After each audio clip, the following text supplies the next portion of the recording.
aliens, cults, ghosts, Wendigos. Hello again. Today I'm going to talk about this book I read a couple weeks ago, and it is The Twisted Ones by Kingfisher. And it was so good. It's a horror fiction novel, and I've never read anything like it before. I loved it so much. It got 5 stars from me on Goodreads because I'm going to read it again. I'm going to read everything by Kingfisher, and I'm buying it so I can have it on my bookshelf all the time. I always want it at hand. It was so creepy. It had this really good, not exactly a slow pacing or build up, but it had this weird, creepy, natural pacing. So you are kind of really on the journey with the main character, Mouse. So let me just give you a little synopsis. So Mouse's grandmother dies and she has to go and she cleans the house out. Grandma was a hoarder. Well, she stumbles upon, amidst this giant hoard, a diary from her grandfather. And at first, blah, blah, blah. He's just kind of senile, he's getting old, none of it makes sense. But as Mouse, is staying at this house, she's slowly realizing that maybe it's not the ramblings of a senile old man. Maybe, in fact, there is something lurking in these woods. And it really goes out of left field. Like, it's so well done. It's done naturally so that I really feel like I'm there. I'm experiencing it. It's super descriptive, and it's outlandish in the horror sense because, it has to be, but Kingfisher does it so well that it feels real. It made me scared to go out of my house that night because I really thought some of the stuff was gonna happen. And so I'm gonna give a little spoiler warning because I'm gonna start talking about certain things right now. So as I was reading it, I thought you kind of have to figure out what are these odd occurrences? What does it all mean? And I thought, it's aliens. No, wait, it's ghosts or something. Wendigos, or is it a cult? It's nothing like you would expect. But this book has everything. Everything you could want. It's got atmosphere. It's got great dialogue. It's got great imagery. It's got a unique premise that starts in a real normal way. Character going back to the childhood home. Well, not her childhood home, but something from her memories.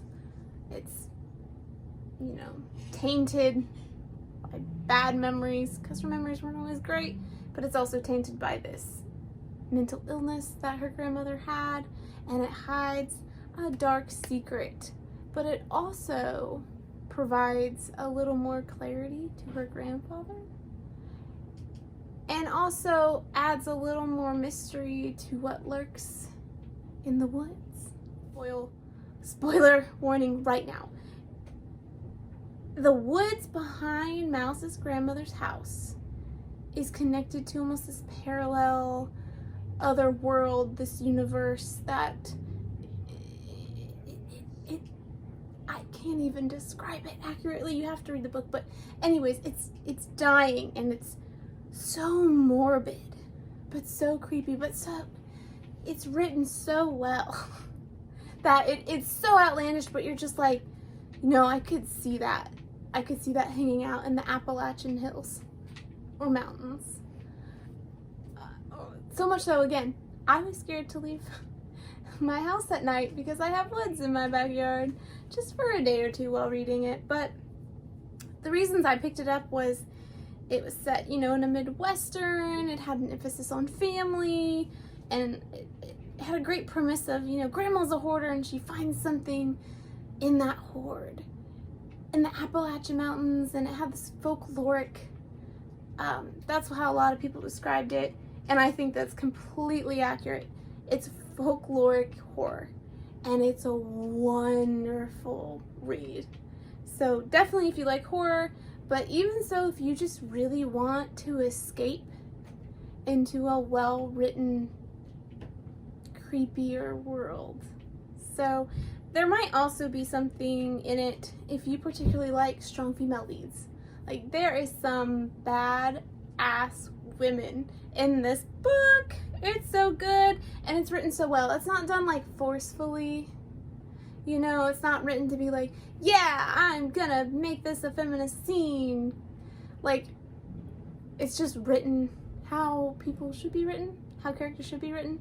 So the best way to describe it is it's not like that scene in the Avengers where it just feels so heavy-handed and forced and kind of like, yeah, here, we give this to you, don't complain. Instead, the characters are very well developed, and they don't, in my opinion, don't make stupid decisions that anger you, the reader, so much. I could see myself acting the same way Mouse does. And that makes it a little more immersive for me as a reader, which I think is a really great part of this book. So another thing I know readers want to know, there's a dog. There's a trusty, loyal companion to Mouse. And spoiler alert, but if you need to know this, I understand, because I needed to know this. The dog is okay. The dog does not end up getting hurt. The dog does not die. All is well and good in the world. We're all happy because the dog is okay. But, and this is the part where I really felt connected to Mouse. The whole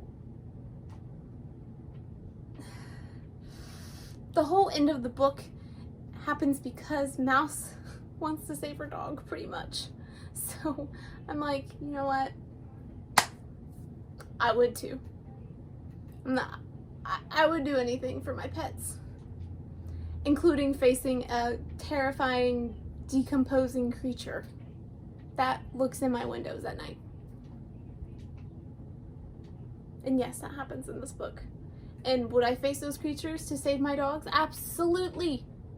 Would I stick around in those woods, ensuring that my dog, if it ran away, came back to me? Absolutely. Wonderful book. Oh my gosh. I suggest everyone reads it. Even if you're not a horror fan, it's not so much horror if you think gore and blood and supernatural ghosts or demons. It's not like that at all. So it's not what I expected, but I've never read anything like it. It was completely unique, and I can't wait to reread it. That's why it got 5 stars. 5 stars for me, and it is definitely going to be a staple on my bookshelf from now on, and probably all of Kingfisher's books. So, alright, let me know if you guys pick this up somewhere and read it, okay? Bye!